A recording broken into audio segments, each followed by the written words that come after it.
Hello again, I am Blunty. Joining me on the lovely hotel couch is the man known as Kid Kenobi, one of, would you say, notorious DJs in the DJ world? Yeah. Notorious? Infamous? Infamous. I can. All of them can apply in some form or another. Sure. We're here to talk about the release of DJ Hero 2, which you're not in, are you? Not yet, but no. You're We're working on it. You're here to be an ambassador for the Yeah. game, an Australian ambassador, because he's an Australian DJ, of course. Yeah. You're known everywhere, aren't you? Yeah. Well, I mean, I spend my life travelling around Australia, so hopefully by now people know me everywhere. How long have you been doing the DJ thing? 'Cause I can't remember a time where I didn't have, because you know, Kid Kenobi sticks in your head. Yeah, it does. I'm a nerd, a Star Wars geek. Yeah, so. okay, right. Well, I mean, that's pretty much why I chose the name, because, you know, I was 19, I was trying to come up with a name for my first gig, and I was like, I had this whole list on a piece of paper sitting in the back of a bus, and I was like, yeah, that's cool, and then there was Kid Kenobi, and I was like, yeah, that kind of sticks. You know, there's something about it, I don't know. So yeah, you're right, it does sort of stick in your head. But that was a long time ago. That was about 14 years ago.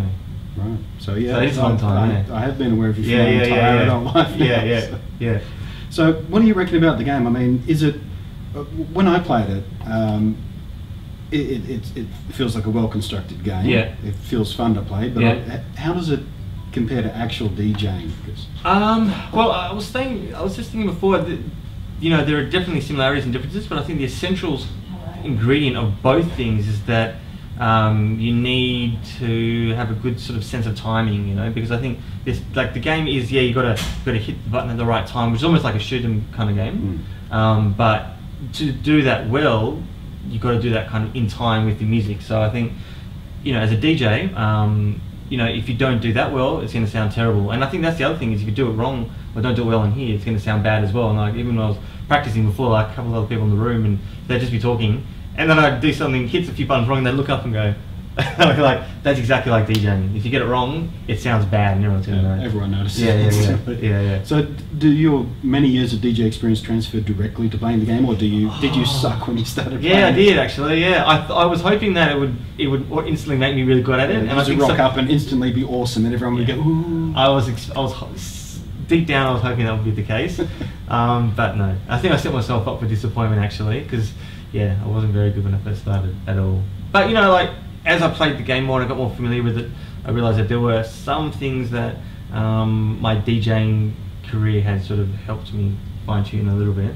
Like what? Oh, like the timing thing, for example. And then realising that to be good at it, you've got to just get into it and have fun and let go. And I think, you know, you play your best sets when you're not trying too hard, and when you're sort of just like having fun, and then things come more naturally to you. And it's like, if I'm doing like a big weekend of gigs, I might play Friday, Saturday, Sunday in 3 different states around Australia, and you're travelling, you haven't slept, and usually by the third gig you're so tired and you're so kind of over it that you don't have anything to lose anymore, and you just go, yeah, whatever, I'm just going to go for it, and you play the best sets, you know. And I think it's the same with this game. The more you have fun, the more you just let go and get into it and really get into the music. It sounds like a cliche, but it's true. The more you just get into it, the better you are at it. Do you have some favourite tracks? So far it's the what's his name, Damian Marley and Twist 'Em Out mixed together. I don't think it's on the back cover. That's a personal favourite of mine, because it's very ravey, and I love both of those artists, and it gets me psyched up, and I can concentrate more when I'm playing rave music, because that's where I started. Now, what do you reckon about the controller? Does it feel like a deck should feel to you? It does actually, yeah. It does. I mean, it's weighted really well. It might not feel like a turntable for records, because obviously they're a lot bigger. But as far as like the CDJ 1000, the Pioneers, which most people use for CD DJing, it's pretty much the same. So like, when I first had to go on it, like, that already felt familiar. So I wasn't going, you know, oh god, now I've got to try and pretend to DJ on this piece of plastic, you know, toy. It actually felt like a proper deck, so I kind of felt like, straight away I was like, yeah, cool, right, I'm ready, let's do it.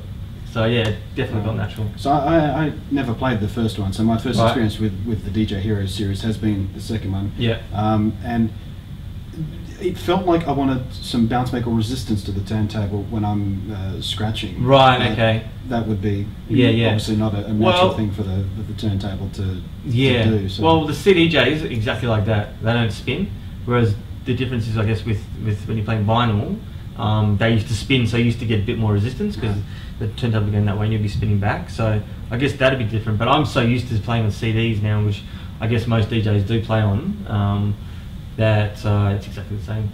So do you think people who sort of really get into playing this game will be able to sort of go the other way and take some of those skills and sort of the rhythms they learn to real decks? Yeah, I think really so. Get interested in it? I think that, like I was saying, the essential getting everything on time, multitasking, being able to do a scratch and then quickly do something else like hidden effect. You know, I think I work a lot harder when I'm playing that game than I do when I'm DJing.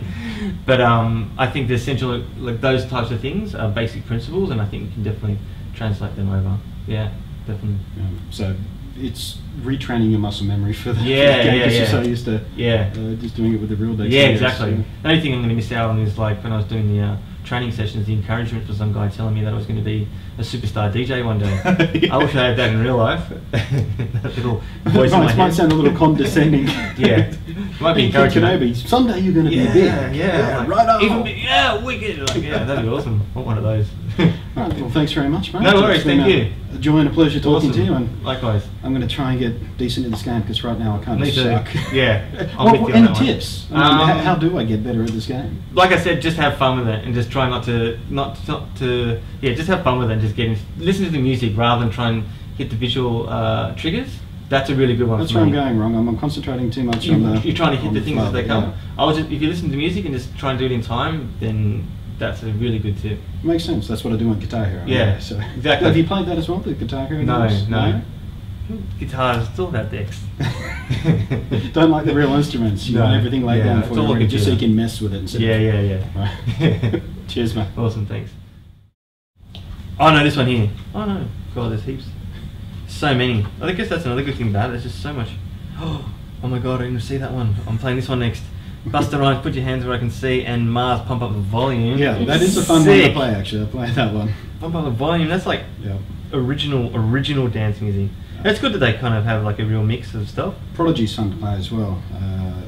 Omen, I think. Oh yeah? Where is it? Yeah, Omen. Oh, wicked. Yeah. See, that's the other thing as well. It's like people really do focus on the music as well. Like that's what everyone seems to ask me. Is like, oh, it's really good tracks on there, or I really like that song or whatever, and I'm like, oh, cool. So people, that's a really important part of it, is the music. People actually enjoy listening to it while they're playing it. You know what I mean? Rather than just as a means to an end. Yeah. That's what I enjoyed about Guitar Hero. I mean, I was thrilled when the latest Guitar Hero game had Dire Straits on it. Yeah, right, yeah. Huge Mark Knopfler fan. Yeah, right. For ages. Yeah. I made the mistake of that was the first track I tried to play on the new game when it came out, and because Mark Knopfler is an amazing guitarist, I nearly crippled myself. I should have started on easy mode. Yeah, my fingers are already feeling like I think I got a bit of arthritis today. But yeah, and I'm going to try that. I'm going to try the Guitar Hero. It's worth playing. Yeah? It's worth playing. Really I have zero musical talent, which is why I like these games, because I get to pretend I'm up on stage being a rock god. Yeah, for just a moment. But it does actually get you psyched up. Like if you get the crowd there and the music's going, it is like it does. I don't know. It gives that same kind of feeling. The first time I played it, I was a bit wary because, like I said, I enjoyed the music, but I didn't know whether I was going to enjoy it on the plastic deck. But within 3 songs, I was just completely sort of grooving into it, looking like a complete dork. Yeah. Luckily, I was alone in my lounge room, so no one saw me looking like a complete dork. But you're aware of how silly you must look. Yeah. Who cares when you're having fun? Yeah, exactly.